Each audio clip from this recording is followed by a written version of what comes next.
ప్రధానంగా రాష్ట్రంలో ఎక్కడా లేనటువంటి ఒక అరాచకమైనటువంటి పాలన వృద్ధిలో జరుగుతూ ఉంది.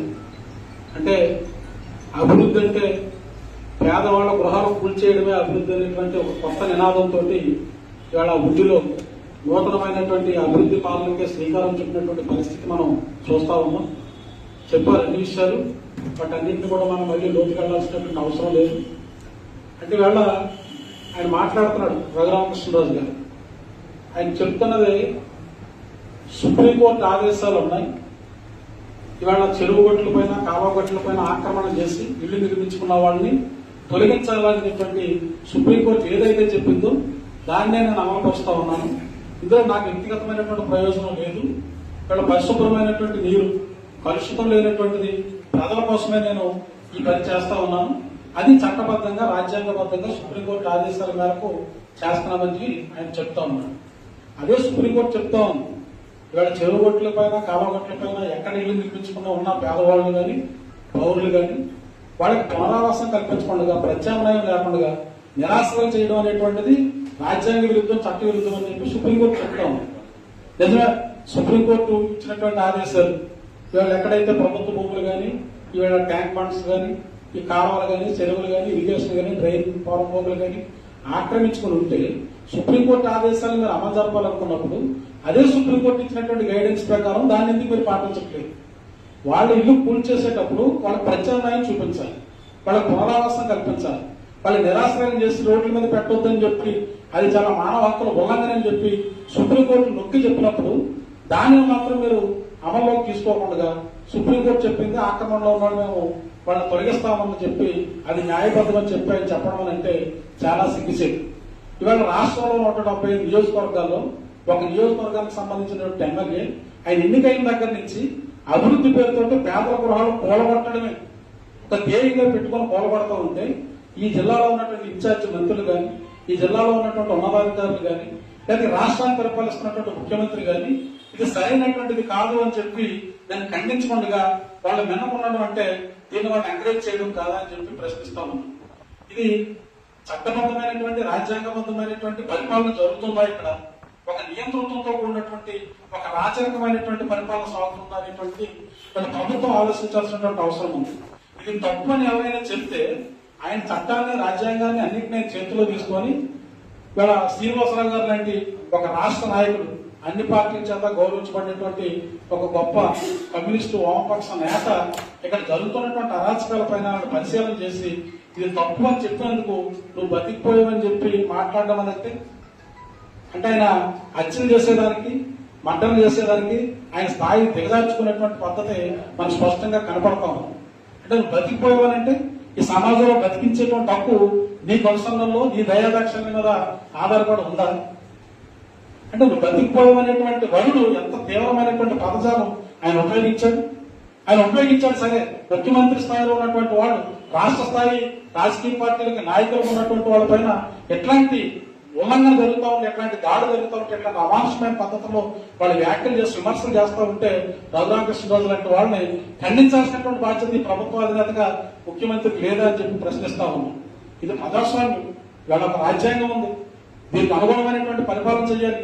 శ్రీనివాసరావు గారు మాట్లాడిన తప్పైతే నువ్వు క్రిమినల్ కేసు పెట్టు, అది ఇంకో సివిల్ కేసు పెట్టు, మరొకటి పెట్టు, చట్టబద్ధంగా ఆయన పైన చర్యలు తీసుకునే దానికి మీరు వెళ్ళాలి.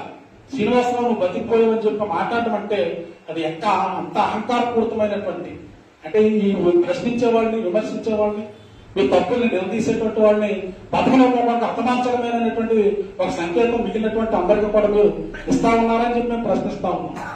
ఒక డిప్యూటీ స్పీకర్ స్థాయిలో రాజ్యాంగబద్ధమైనటువంటి పదవులు ఉన్నటువంటి మీరు వాడుతున్నటువంటి మాటలు, మీరు ఉపయోగిస్తున్నటువంటి పదజాలం ఈ దేశంలో ఉన్నటువంటి చట్టాలని రాజ్యాంగాల్ని కించపరిచేటువంటి పద్ధతిలో మీ పదజాలం ఉంది.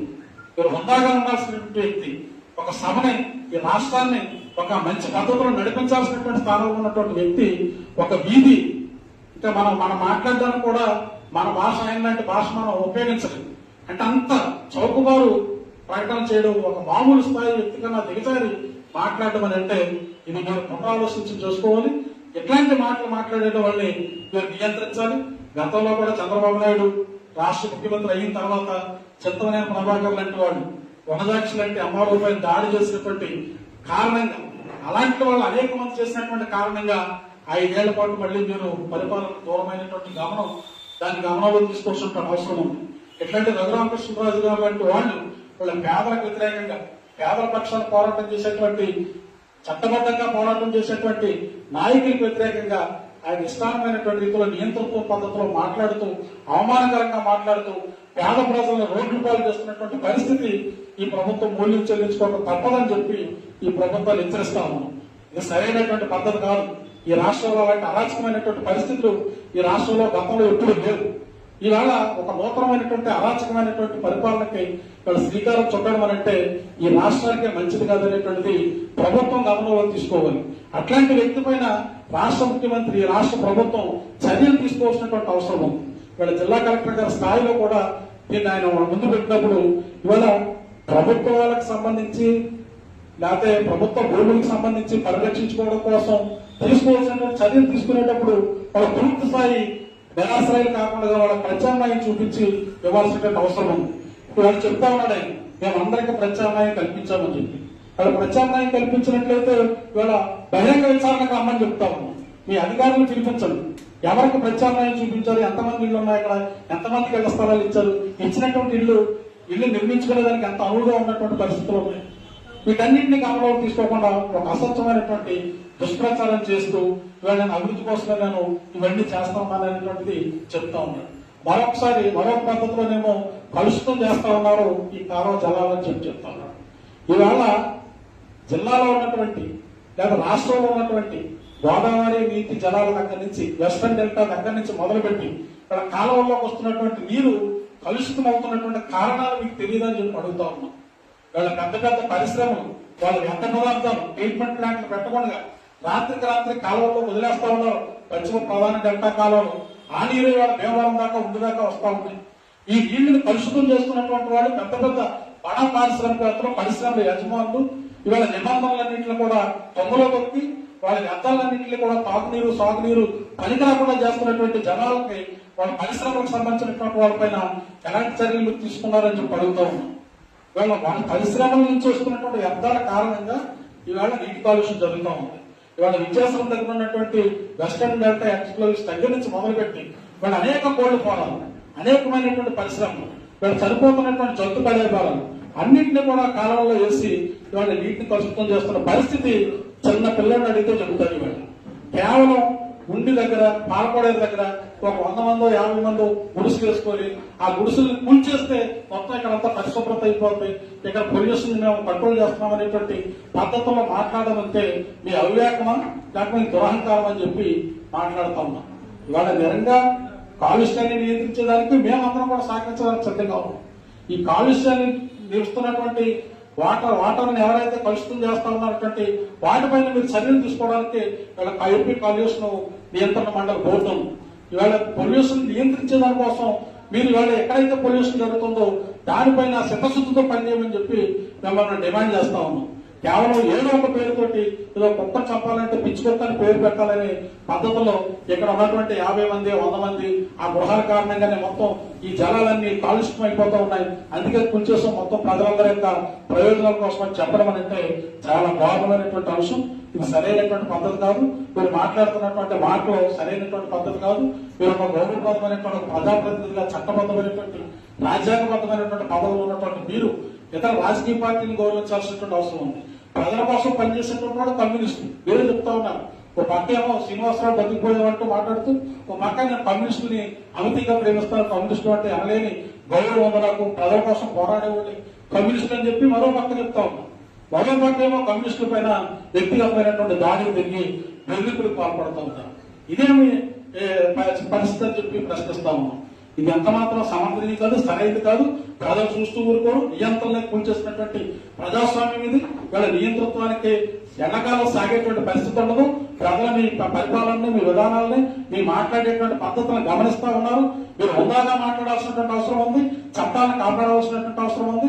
సుప్రీంకోర్టు లాంటి ఉన్నత న్యాయస్థానం ఇచ్చినటువంటి ఆదేశాలను అమలు జరుపుతున్నప్పుడు అదే ఆదేశాలని మరో పద్ధతిలో చెప్పినటువంటి దాన్ని కూడా మీరు పరిగణలోకి తీసుకొని మీరు నిజంగా చిత్తశుద్ధి ఉండి ఈ రాష్ట్రాన్ని ఈ నియోజకవర్గాన్ని బాగు చేయాలి, ఈ రాష్ట్రాన్ని అభివృద్ధి చేయాలి, ఈ నియోజకవర్గాన్ని అభివృద్ధి చేయాలంటే ఇక్కడ ఉన్నటువంటి పేదల వాళ్ళందరికీ కూడా చెరువు గట్ల మీద, కాలువ గట్ల పైన, రోడ్ల పక్కన ఇళ్లు నిర్మించుకున్నటువంటి వాళ్ళందరికీ ప్రత్యామ్నాయం చూపించే వారికి పక్కా గృహ నిర్మాణం చేసి మొత్తం ఇల్లు తీసేయండి, మేము దాన్ని స్వాగతిస్తామని చెప్తాం.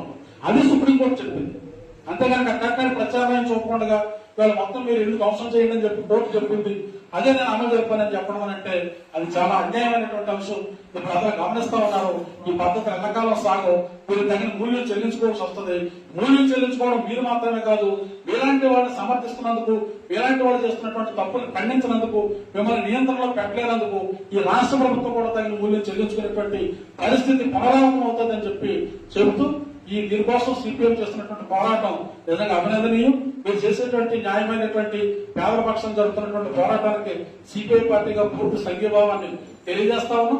భవిష్యత్తులో వారి యొక్క భద్రత కోసం, వాళ్ళ యొక్క ఇళ్ల నిర్మాణం కోసం జరిగేటువంటి పోరాటంలో న్యాయమైనటువంటి పోరాటానికి సిపిఐ పార్టీగా పూర్తి తోడ్పాటు ఇస్తామని చెప్పి తెలియజేస్తూ ఈ అవకాశం ఇచ్చిన మీకు ధన్యవాదాలు చెప్తూ చేస్తాం. భీమారావు గారికి ధన్యవాదాలండి. అలాగే ఈ ఉద్యమానికి సంపూర్ణ మద్దతుని తెలియజేశారు. భవిష్యత్తులో